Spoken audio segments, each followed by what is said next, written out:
Welcome to the Great American Collectibles Show, seen Wednesdays on the Sports Collectors Daily Facebook page and the Great American Collectibles Facebook page. You can also listen to us on iHeartRadio, Pandora, and Spotify. The Great American Collectibles Show is brought to you by the National Sports Collectors Convention and Sports Collectors Daily. Tonight's headlines are brought to you by Sports Collectors Daily. For all of your hobby news, features, and more, go to sportscollectorsdaily.com. And now your hosts, Tom Zappala and Boston sports personality, John Mallory. Oh, hey, John, how you doing? How you doing? You're not looking Sucks. good, bro. It sucks. What's up? I told you, 2 herniated discs.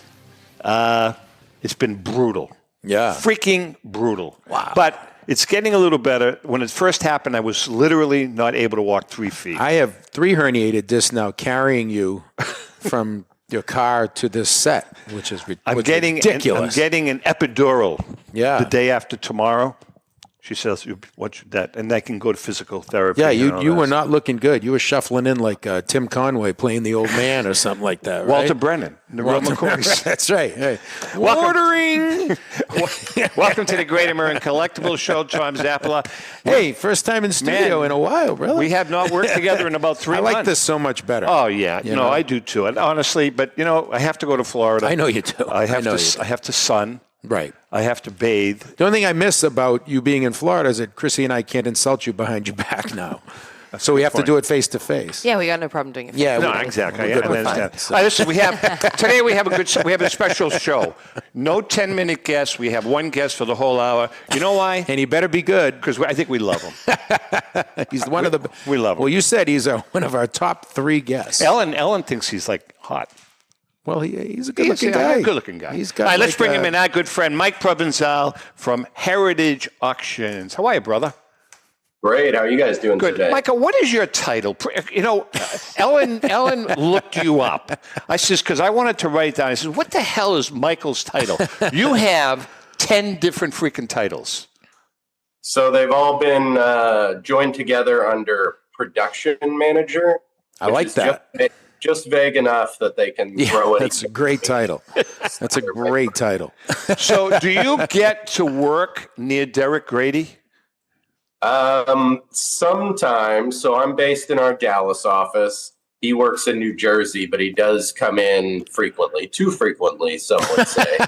But yes, I do get to see him at work. And despite all his bluster, he is an amazing card guy. I'm required when his name is brought up to mention that he is the former head grader at SGC, which if you've ever met Derek Grady, I'm quite sure he's inserted that into the conversation. Oh, many times. But I'll tell you what, with Grady, I agree with you, man. I've thrown raw cards at him. Right? He knows his stuff. Dead on. Yeah.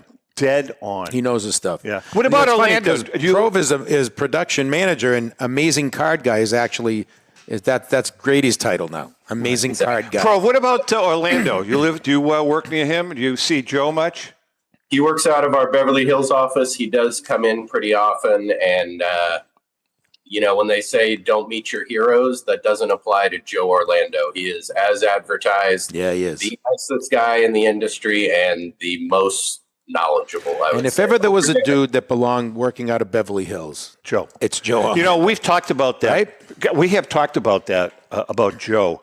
We did, I don't know if I put a list together and I got other people's opinion of the 5 people that are like 4 people that are the Mount Rushmore of this hobby. Right. And he's one of the 4. I think who else was on? I can't remember who else was on. A couple of heavyweights. Joe Orlando, the name sounds like a fake name, like a character in the office or something. It does. It could be a stage name. Well, we're going to get into and a lot of stuff. I keep waiting for Dawn to show up, but that's Tony Orlando. We're going to get into a lot of stuff with you. You guys have a hell of a big auction going on. Is it started yet? It will open next weekend, but it's up on the preview at ha.com, and it's the most incredible auction we've put together, in my opinion. That's saying so. A quick story about Joe. When Ellen and I wrote the T206 collection, The Players and Their Stories, that was our first book. Yes. And I was a collector. And I came up with this idea that I pitched to my wife. And I said, no one's ever written about the players behind the cards. Right. And I started, looking at some of the backgrounds. The stories. And they were like freaking unbelievable. Great.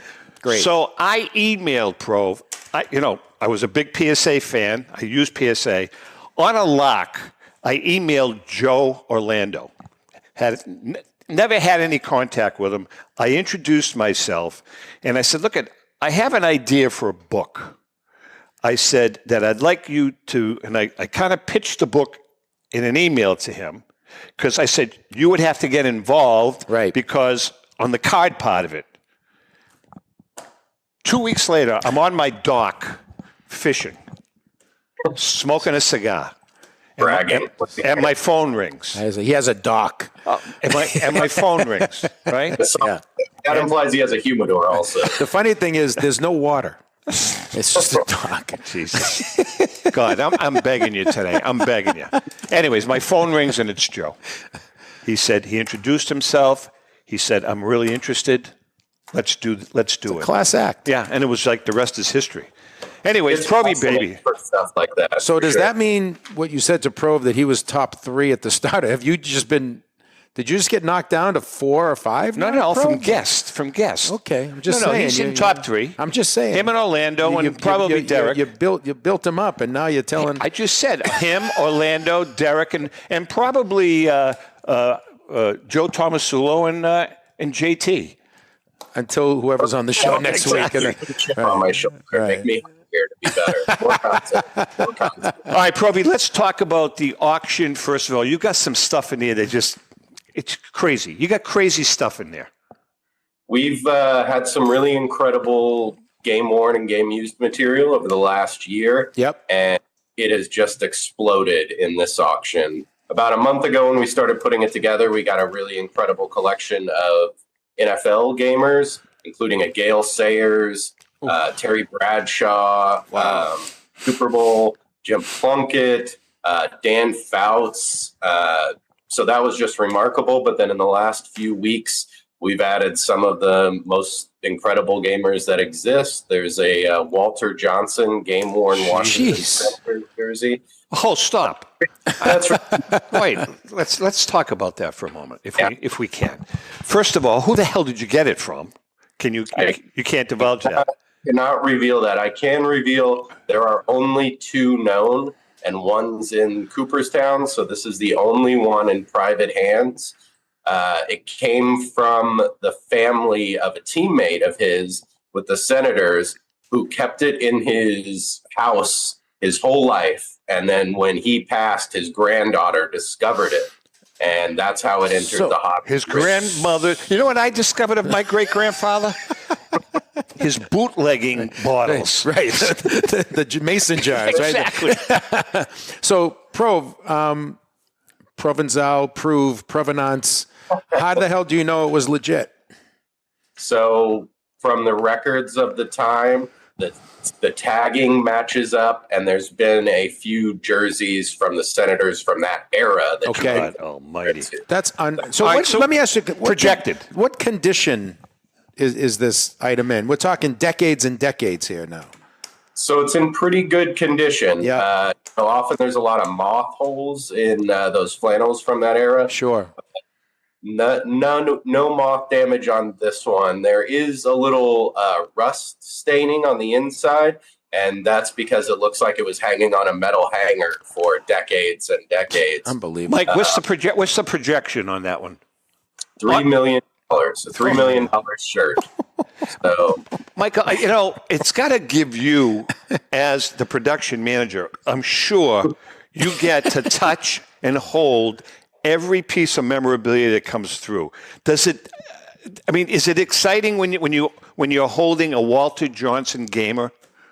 It's thrilling. I've been working at I've been in the hobby for a long time. I've been working at Heritage for 18 years now, and we've seen some of the most incredible items that exist, and it still is a thrill. I mean, for everybody that works here, that's an item that when it came in, the whole office stops down, everybody comes. That's going to be wild. Yeah.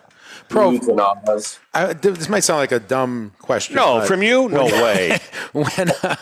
And maybe not so much Walter Johnson, but you mentioned some football players before, like Gale Sayers, Bradshaw. Both those guys, Bradshaw took a lot of hits. These game-worn jerseys, are they clean? Is there grass stains on them? Are they like from the field, or how do you normally find those, or when they come into you?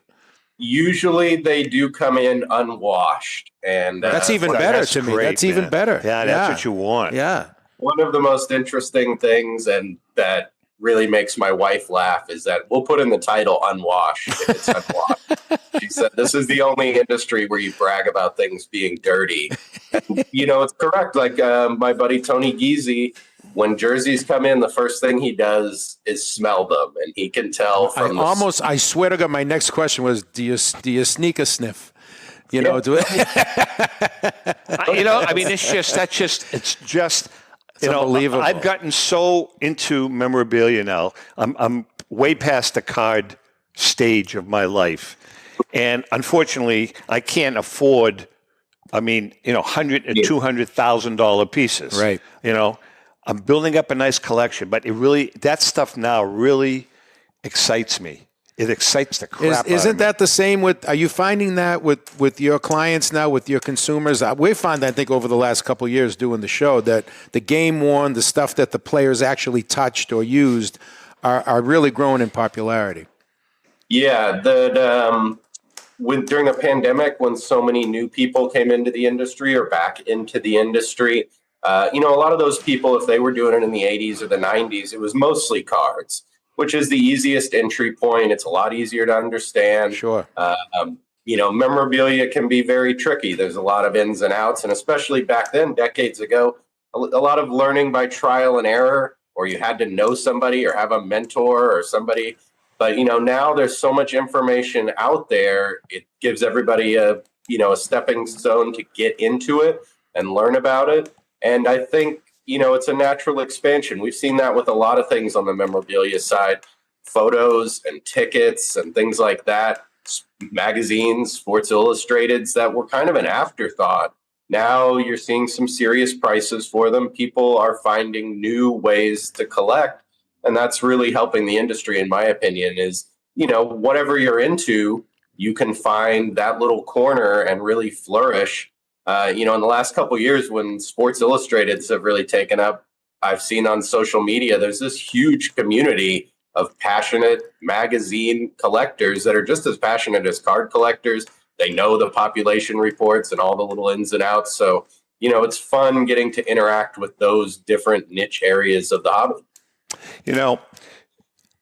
There's something to be said about this, not to criticize the card hobby. It's a great hobby. Oh, yeah. You don't have to criticize anybody. Exactly. Right. For me personally, though, like I have... But we like it. No, but when you're holding... Like I have a Walter Johnson T206 card. Yeah. It's in my little case. And it's a great card.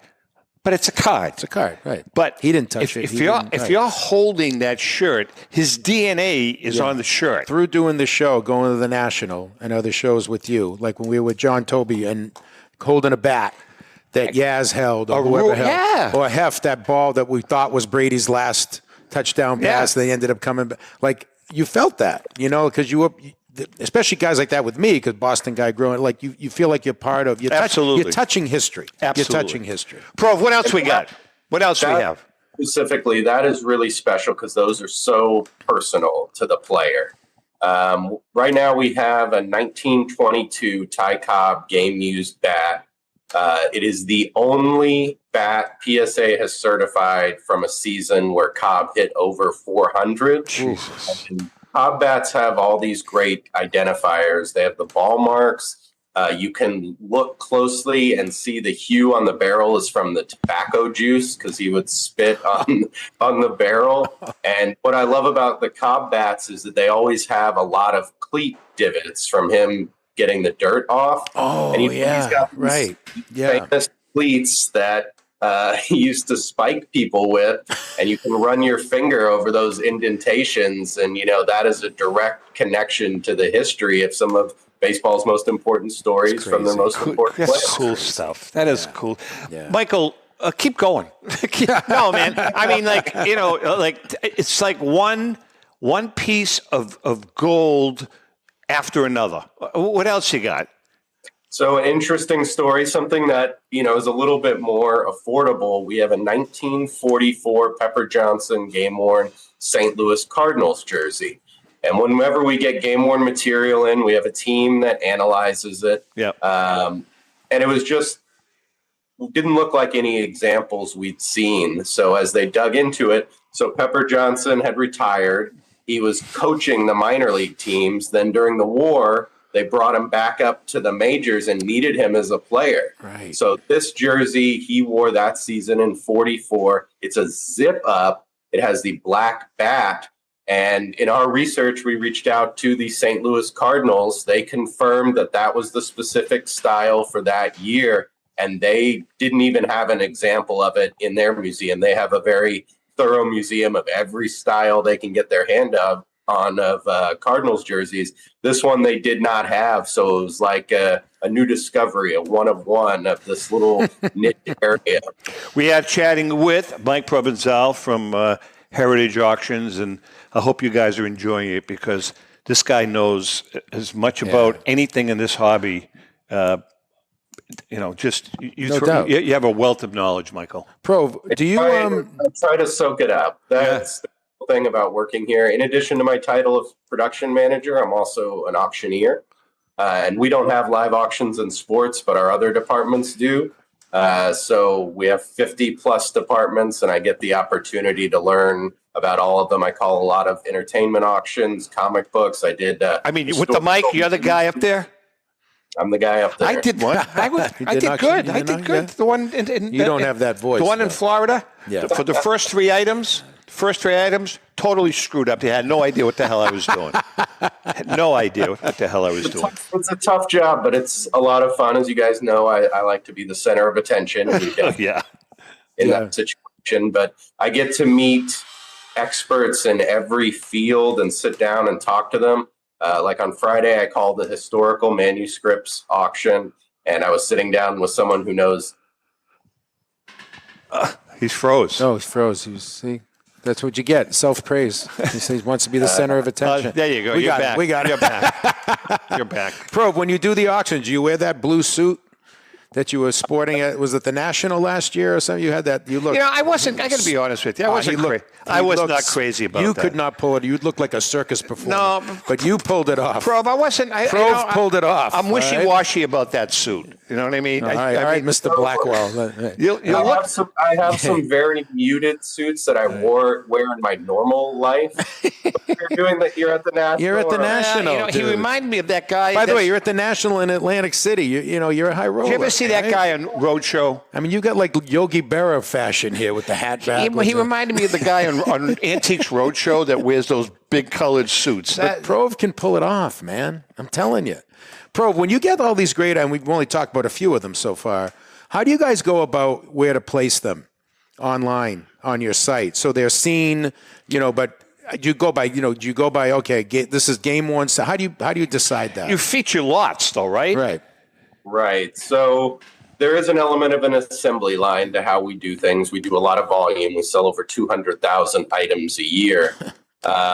So we have the best entertainment or operations department in the business. They're wizards. That's where I started at Heritage. There was 2 people in our operations department when I started.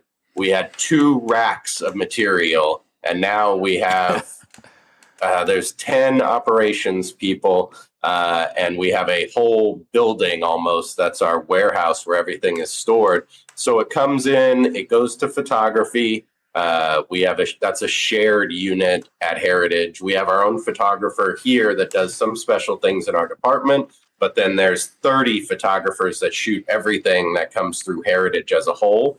Then there's a whole team of photoshoppers. They get it up on the preview, the images, and then it goes to our catalogers who start writing it. And they just write all day. It's one piece of history going through their hands nonstop. We pretty much have it divided that there's the card catalogers and the memorabilia catalogers. There is some overlap there, but everybody kind of leans into their own expertise. but there's a real sharing of knowledge.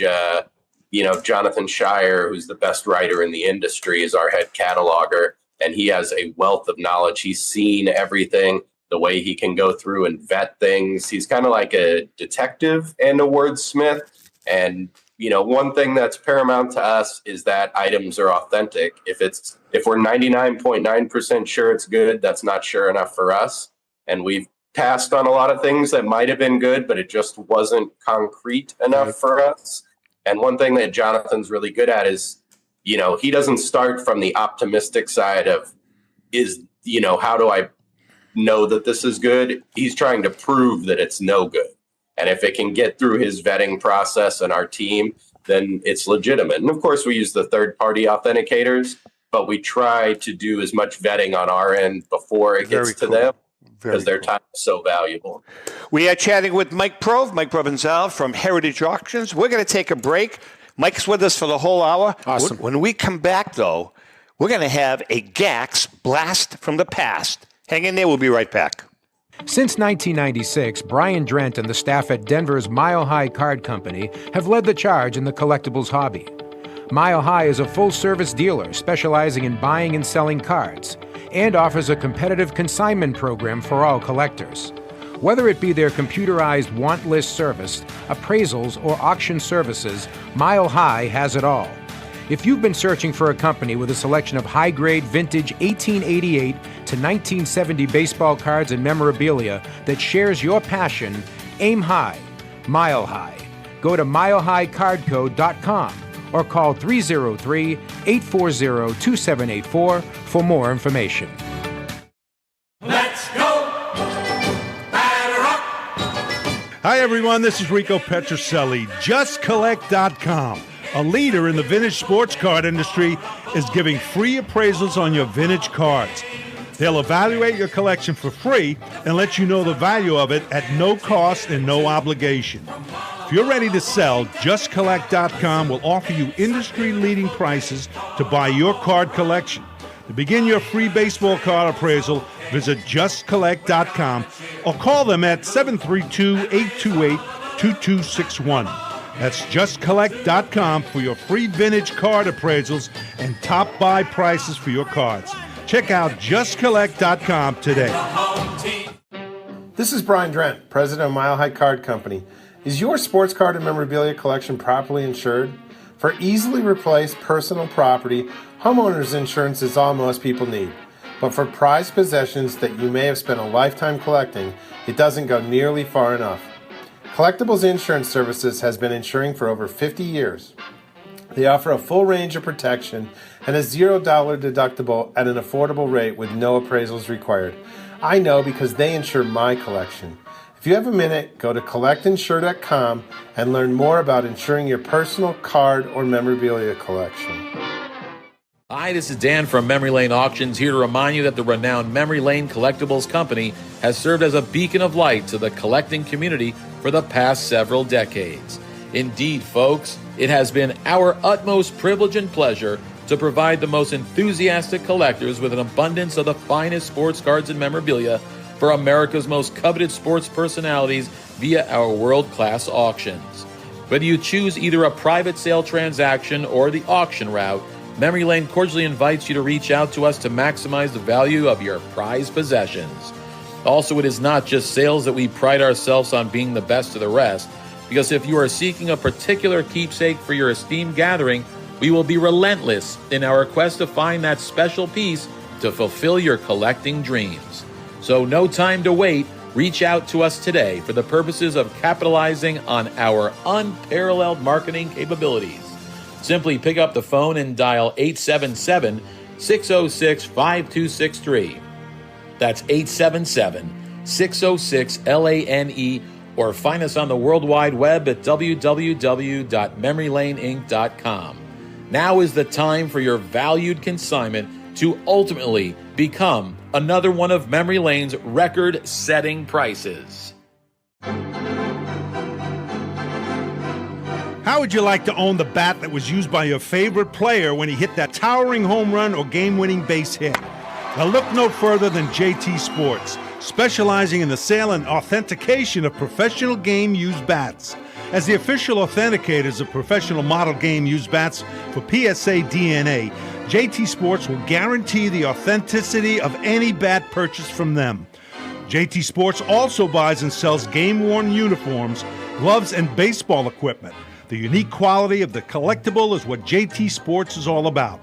Give them a call at 609-487-8003 or check them out at GameUseBats.com. Okay, we are back, and Mike Provenzale is in the house. But right now, it is time for a Gax Blast from the Past. This little video that I thought you were didn't know what it was. that I chose. How's the back? At the time, is that all right? At the time, it was rub? At the time, it was an insignificant piece of film. Sure. However, it really wasn't an insignificant piece of film. This was Mickey Mantle's last at bat, and look who caught the pop-up. It has significance for us, too. That's right. Right. Let's watch. With one out and one on, the applause will be for Mickey Mantle.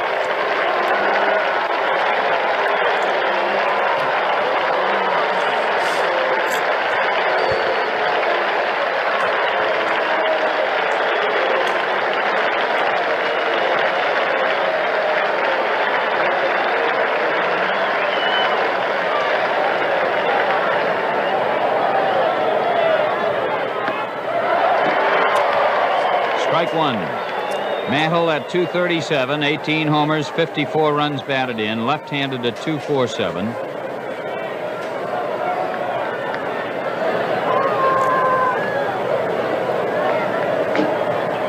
Lawn Boy gave up Mantle's 236th home run last weekend in New York. And they had an ovation that lasted about 5 minutes. Clark back again. Jim said he thought it was wonderful that the fans cheered Mickey the way they did, but he wasn't very happy about the situation, needless to say. 1-1. I think he meant 536th home run. 200. Yeah. No. Yeah.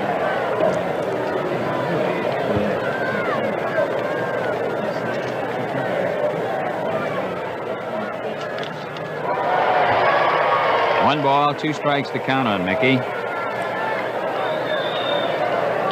A lot of folks have been winning in Atlantic's Play Ball Collect All-Star games, like Ralph Lapine of Danbury, Connecticut, and Arnold Taylor of Hamden, Connecticut. Kenny Coleman. Kenny was great. 2-2.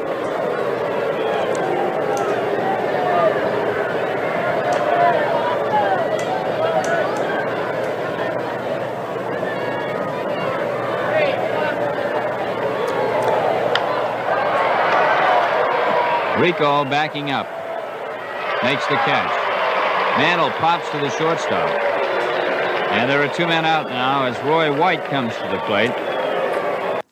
Now, that was an insignificant piece of film at the time. 67. 67.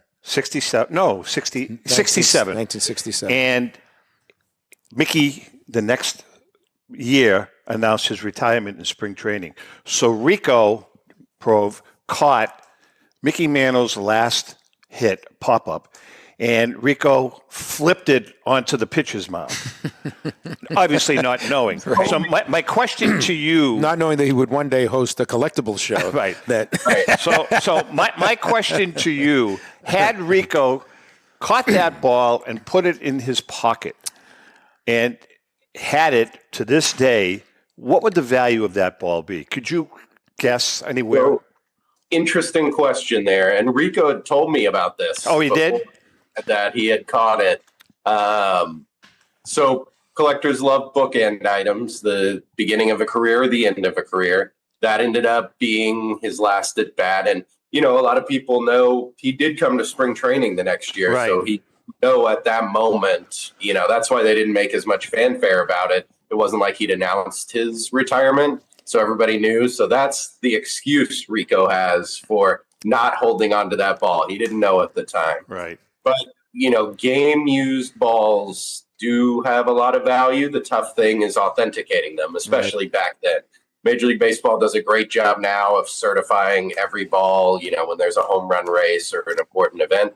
But back then, it's pretty much all about provenance. But if he caught the ball and he still had it, that's probably going to be good enough. And, you could say that that's a 5-figure item for sure. Really. Just because everybody loves Mantle. And even though, it wasn't a hit or a home run, it was just as the announcer even said, a routine pop fly. That's what closed out one of the most storied careers in baseball history. So I'd say 20,000, 30, it'd have a lot. What if Rico was doubly smart and got it signed by Mickey? By Mantle? That would have helped a lot, especially if he had him sign, my last at bat or something like that. Right. That would be put on it because that helps the aesthetics if you're going to display it.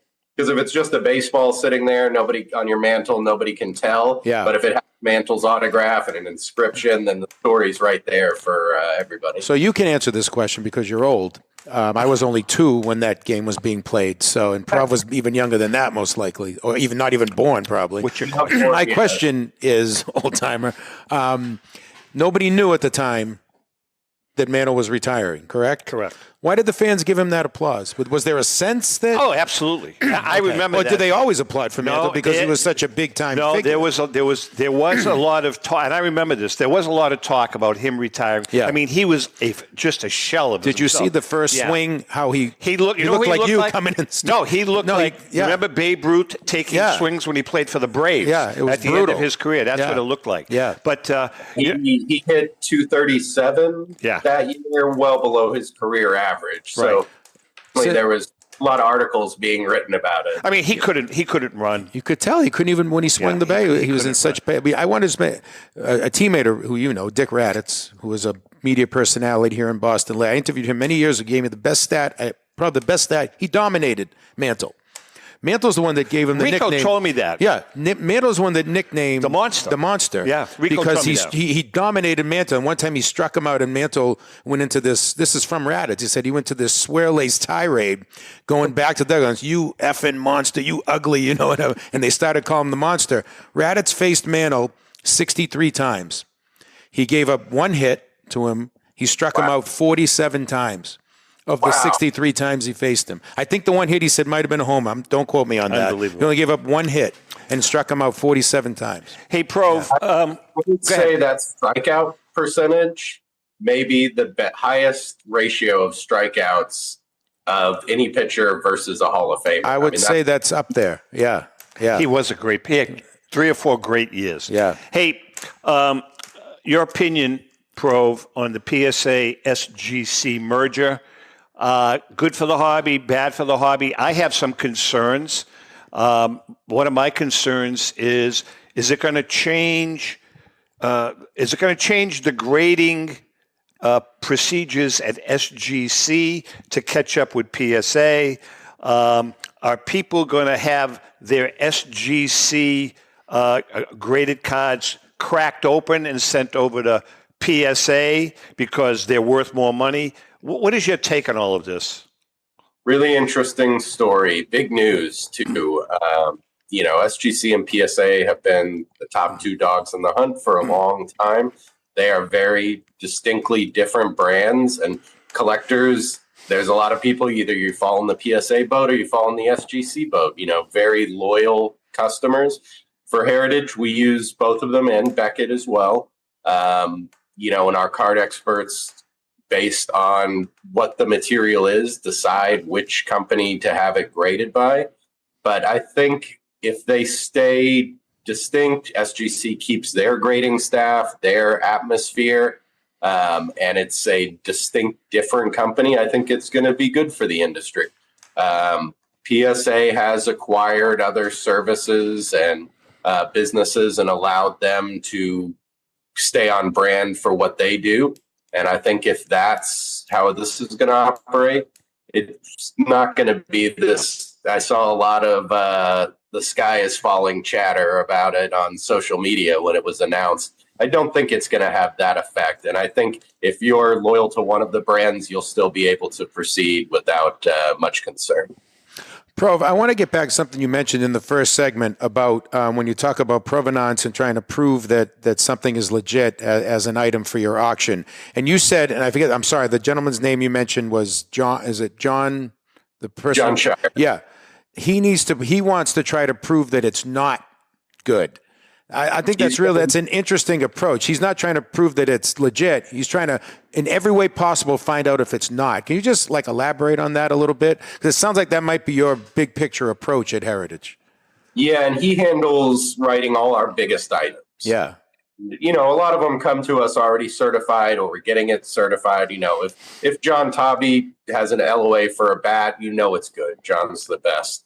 But some things come to us, we see a lot of material that's inherited and is raw and has just been passed down. It's never been in front of an authenticator. And when we get that stuff, essentially what Jonathan does is try to poke holes in it. What's wrong with it? What is the issues that it could have? What isn't consistent with what we know about similar items? And we just have very stringent vetting. Heritage has been a company since 1976. It started with coins, and we're not willing to stake our name or our reputation on any single item that's questionable or any single deal. We have this whole history. The coin company, part of our company, is the gorilla in the room.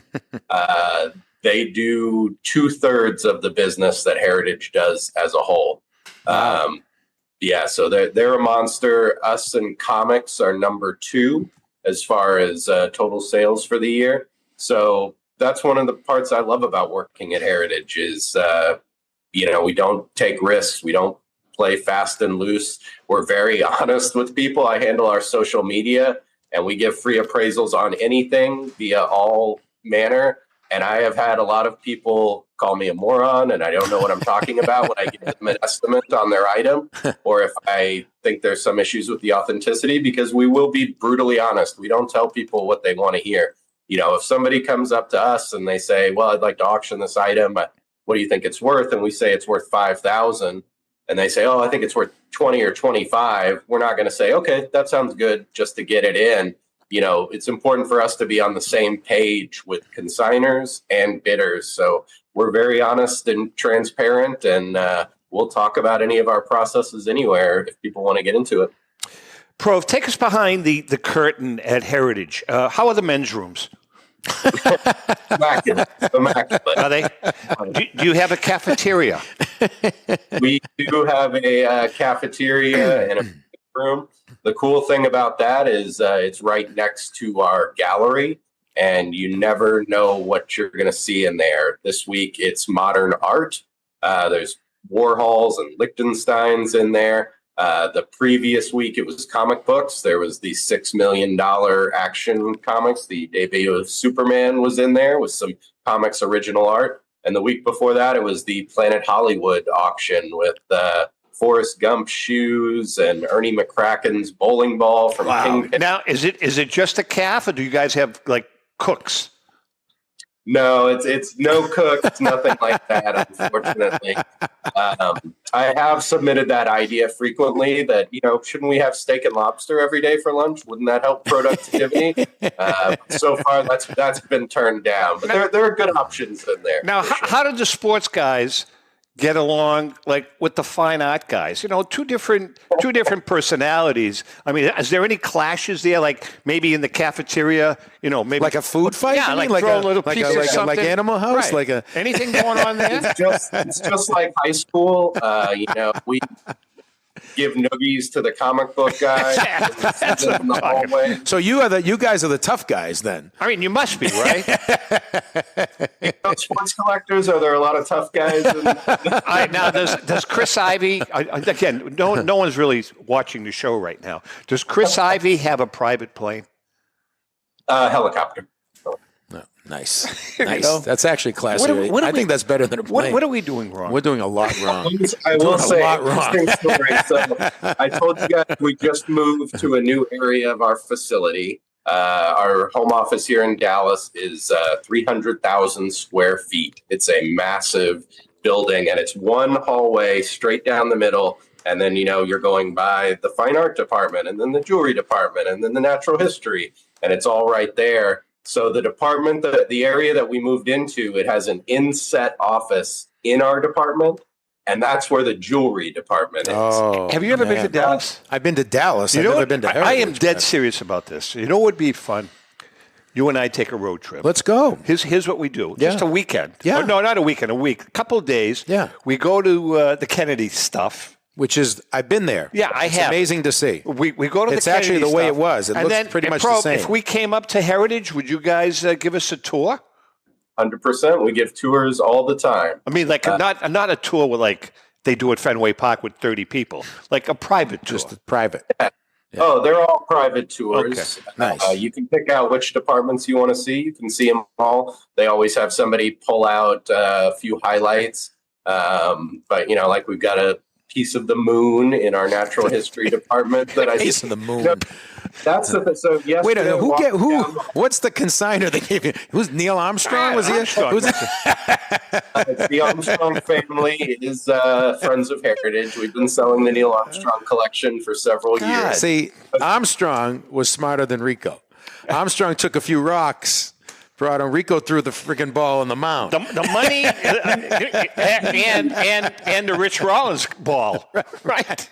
The Rich Rollins ball. Neil Armstrong was a collector. He kept everything. And when you fly to the moon, you get to a few personal items that you can take. And he took stuff that he knew was going to be interesting to take to the moon. And I called one of the Neil Armstrong auctions. And he had the National Geographic he received when he was 12 years old that was about space. And it had star charts in it. And it had, his subscription label on the front to him. Wild. Wow. That is a cool piece of history right there. Staying behind the scenes, how voluminous is the liquor cabinet in Grady's office? That's another one. That's another one we want to see. Do they serve booze? What does he have in there? Do they serve liquor anywhere in the building? No, I will say that Derek is pretty much just a cider guy. Take from that whatever you want. Cider. The only liquor I know that's in our department is when we were in Chicago last time for the National. We went into the liquor store and they had it's a glass baseball bat is the bottle. It's honoring the Cubs World Series team, and it has cheap tequila in it. So I have that sitting on my desk, and we haven't broken it open. I'm letting it age a little bit, but someday we'll find out what Chicago Cubs made tequila tastes like. All right. Okay, we are going to take a break. My producer is looking at me because I keep tapping my pen. Yeah. So he's taking it away. Hang in there. We'll be right back.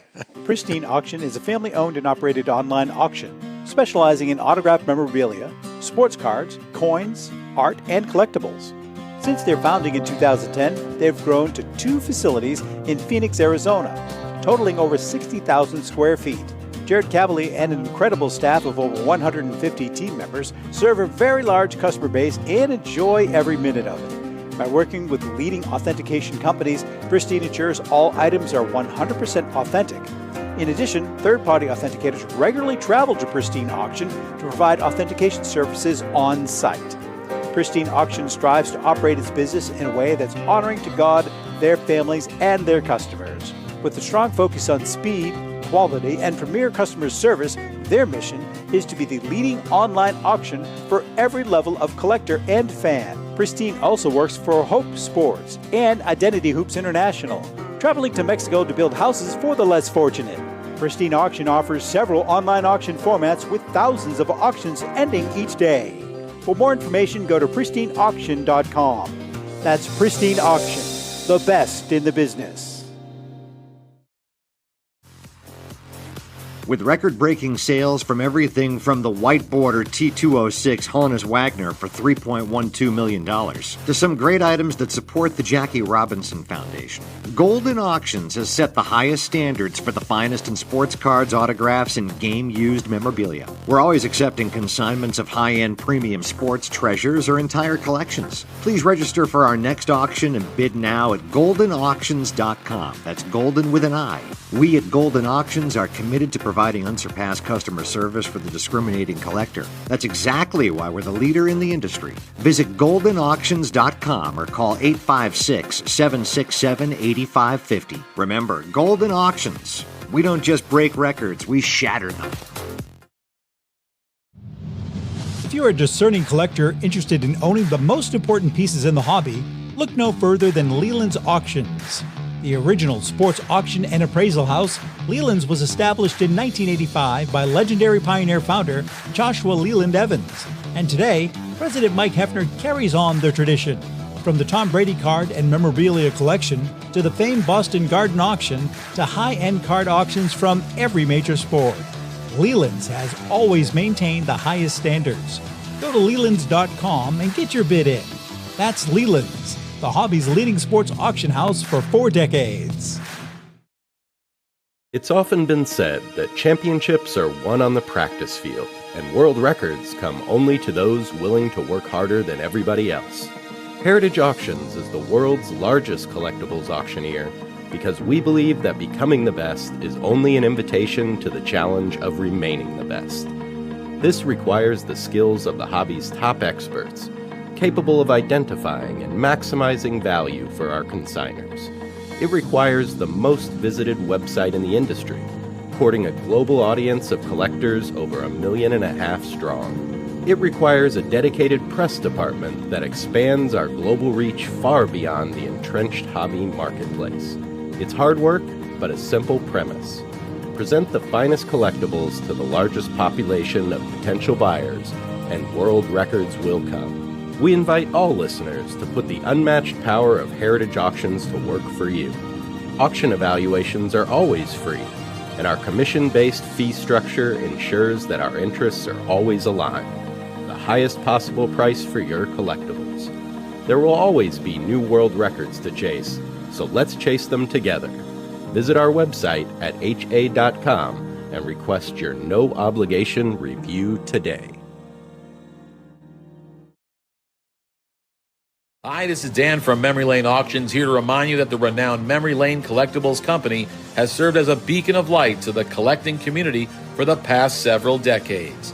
Indeed, folks, it has been our utmost privilege and pleasure to provide the most enthusiastic collectors with an abundance of the finest sports cards and memorabilia for America's most coveted sports personalities via our world-class auctions. Whether you choose either a private sale transaction or the auction route, Memory Lane cordially invites you to reach out to us to maximize the value of your prized possessions. Also, it is not just sales that we pride ourselves on being the best of the rest, because if you are seeking a particular keepsake for your esteemed gathering, we will be relentless in our quest to find that special piece to fulfill your collecting dreams. So no time to wait. Reach out to us today for the purposes of capitalizing on our unparalleled marketing capabilities. Simply pick up the phone and dial 877-606-5263. That's 877-606-LANE, or find us on the World Wide Web at www.memorylaneinc.com. Now is the time for your valued consignment to ultimately become another one of Memory Lane's record-setting prices. Hey, I'm Mike Petroselli. If your company is looking for the best in marketing and promotional items, you'll hit a home run with Petroselli Marketing. With over 8,000 suppliers and 650,000 imprint-ready items, we can get your company the visibility it needs to get your maximum exposure. Whether it be office promotions, wearables, automotive, sports items, and everything in between, Petroselli Marketing can do it all. Our design staff will even work with you from concept to delivery and customize your products. At Petroselli Marketing Group, we will get your brand in front of your audience. Contact us at info@petrosellimkt.com or call us at 603-880-3202. That's Petroselli Marketing, where no dream is impossible. So, Zap, how does your company or organization do promotions? That's the question. Well, absolutely. As a matter of fact, I want pens. He's a cheap bastard. That's all I'm saying. Well, why don't we have pens? We need Ask pens. Petroselli. We need not you, because you tap. Anyway, imprinted products keeps your brand in front of your customers more than any other form of advertising. For the best on-time service and new ideas for your next project, give Petroselli Marketing Group a call at 603-880-3202 or email info@petrosellimkt.com. Okay, we have about 10 minutes. I have to put the good voice on when Prov's Prov's on the show because he's on another planet. I want him to do the narration of my life when I die. Prov, I got to tell you something. Done. When Ellen and I, on a Friday night, we go out to dinner, we have a couple of cocktails, we have a beautiful Italian dinner, then we go upstairs to bed, put on the TV, and then shut it off. You know what she does? She asks me to run the Provenzale commercial before we go to bed. I don't know. I don't even want to hear. I don't know what to make of that. I don't even want to know what happens next. By the way, you don't have nearly enough hair to do the next step on that. This dude looks like the illegitimate love child of Jason Momoa and Frankie Avalon. All right, look at the beard, look at the hair. That just, dude. All right, Prov, listen, we got a few minutes left. I want to hit on some topics that fry my butt. All right, number one, this lightning round. Lightning, here we go. It's the lightning round. I brought this up a zillion times with other guests. Right. There's an influencer out there that is giving bad information to young collectors. He has about 1 million followers, maybe more. Big guy, big show.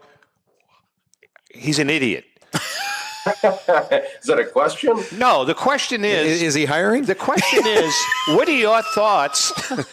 What are your thoughts on these kids, these kids that are vulnerable, getting bad information? He's telling them what he thinks they should buy, but on the other hand, he works for a company that kind of makes those things. It's ridiculous. Like we talked about earlier, when we were coming up in the industry, there wasn't enough information out there. You had to struggle to find it. There was no internet. There was no social media. Now it's the opposite. There's a ton of information out there, which is going to mean that there's bad information. And, people always ask me, what's next? What's the big trend? Well, nobody knows. It's just like stocks. There's no crystal ball. So if somebody is telling you, I know for certain this is the next thing, you should take it with a grain of salt. Sometimes people are going to be right. Sometimes they're going to be wrong. I mean, the most important advice in this industry, and Joe Orlando says this all the time, is just collect what you love, what you're interested in your expertise, because then you don't have to worry about the money side of it. And if people do get involved in the industry just to make money, that's fine. But if you get burned and you're just doing it for money, then you don't have much to show for it. But if you have stuff that you love, that you're interested in, that you like to show off and talk about, then you don't have to worry if it loses value or whatever, because it still has that significant value to you. But, there is a lot of influencers in every industry. There's people who are doing it just to get attention for themselves. And, don't take everything everyone says on the internet to heart. I tell my kids that all the time. So can I talk you out of buying that Caitlin Clark Prism PSA 10 1 of 1 with the purple spot at the top left corner? Can I talk you out of that? Sure you can. Okay. Yeah, sure you can. Good. But I mean, if I bought it right now, but if I bought it right now and sold it today, that might be a good deal. Exactly. What Pro? The perfect example. There's a lot of talk about Caitlin Clark and her effect on the women's side of the hobby and prices for female athletes, which have been creeping up, but nobody knows for sure if items that sell at a premium right now when she's so hot are going to hold their value for a long term. Exactly. It remains to be seen. But if you love Caitlin Clark and this moment, or you're a Hawkeyes fan, right? Yeah, buy it. That's going to mean something to you forever. This was a very important moment. So you're buying it for the love, not for the dough. You're buying it for the love. There might be you have a daughter or someone getting into basketball. I mean, this girl is inspiring.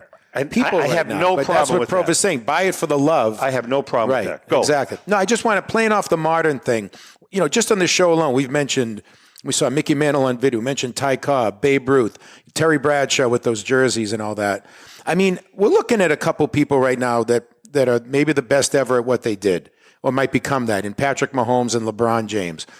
Is there any chance that 20 years from now, we're going to be talking about players of that caliber, okay?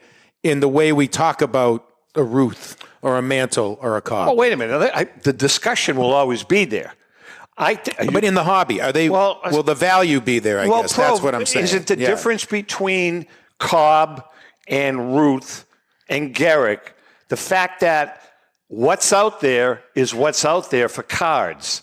With LeBron and with Mahomes, there's a million cards out there. Scarcity. There's no scarcity. There's none. Right. There's none. I hear you. Right? Right. Right. And that's the problem. Like you said, for the old guys, the vintage, what exists, and that's it. There is a lot of material out there for modern athletes. Now, they tier it. There's different levels and different rarities and limited editions. So if you're into those players and you collect them and you're thinking about it from a money standpoint, what's going to be valuable later, you have to look at what's rare amongst those. Their common rookie cards probably aren't going to be valuable because the biggest thing is that everybody now knows it might be valuable. So it's going to be held on to. It's going to be protected. Nobody's putting a Patrick Mahomes card in the spokes of their bicycle. That's just not happening. Yeah. And I guess to bring it full circle, that's where maybe what we were talking about right at the top, the game-worn Patrick Mahomes jersey is probably going to be more valuable than the Patrick Mahomes card because there's not going to be as many Patrick Mahomes game-worn jerseys, right? Good point. Right? And the authentication that the leagues are doing right now adds a lot of certainty to those game-used items. You know exactly what game it was used in. You can get it photo matched to determine it too. So it takes this whole research and nebulous factor with some of the older vintage material out because the modern stuff is going to be concrete. Pro, we got about 3 minutes left. I wanted to shill bidding. Do you think there's a lot of shill bidding that goes on? Like, for instance, a heritage auction where John puts an item in and he's not happy with what the price is, so he gets Tom to up the price, rolling the dice, making sure that I don't want to win it, but let's drive the price up. Do you think a lot of that goes on in the hobby? I think there must be some out there. We do take extensive measures at Heritage to prevent that from happening. You can't bid on your own items. Right. We do investigate things that look fishy or suspicious. We have a lot of scrutiny on who's bidding and on what. But, in any industry where there is money to be had, there's going to be bad faith characters. I've always wondered about that. Yeah. I do think about that with, like people talk about that on eBay a lot. And you see a lot of accusations about eBay sales that were shilled. It's impossible to know if you're looking at it from the outside. I just say to bidders, if you're bidding in a different auction that isn't Heritage, be careful. If it seems fishy to you, then be careful. Yeah. Michael, do you have a mentor in this hobby? No, seriously. Derek Grady. Oh, that's what a mentor. That's like having Norton. I would say. Listen, don't just pick and choose what you follow from him. Right? The business, great, but other than that, I'm not sure. No, has anybody? Do you have one person that you consider a mentor for you in this hobby? Chris Ivey has been a mentor to me. I started here in 2006. We're both Longhorns. We had just won the national title, so there was a real bonding point there. He's only 2 years older than me. Chris, a great guy. He really is. Doing this forever, but he has a great perspective on the industry. He doesn't get all excited about trends, and he is very middle of the road and pragmatic, and I think that's very important. And he doesn't do it to be a celebrity. I have to force him to get on camera. I've asked him a million times to come on the show. He leaves it up to you guys. And let me tell you something. He never says no to us.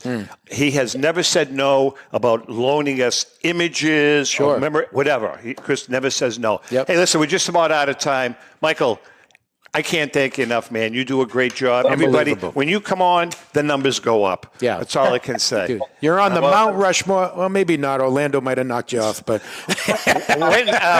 when does the auction start?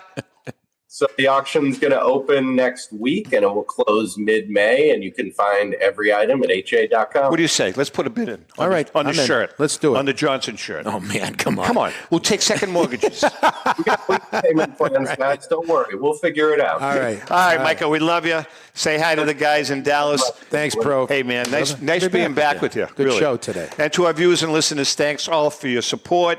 Go to the Heritage Auction site. It's going to be one hell of an auction. With that being said, happy collecting.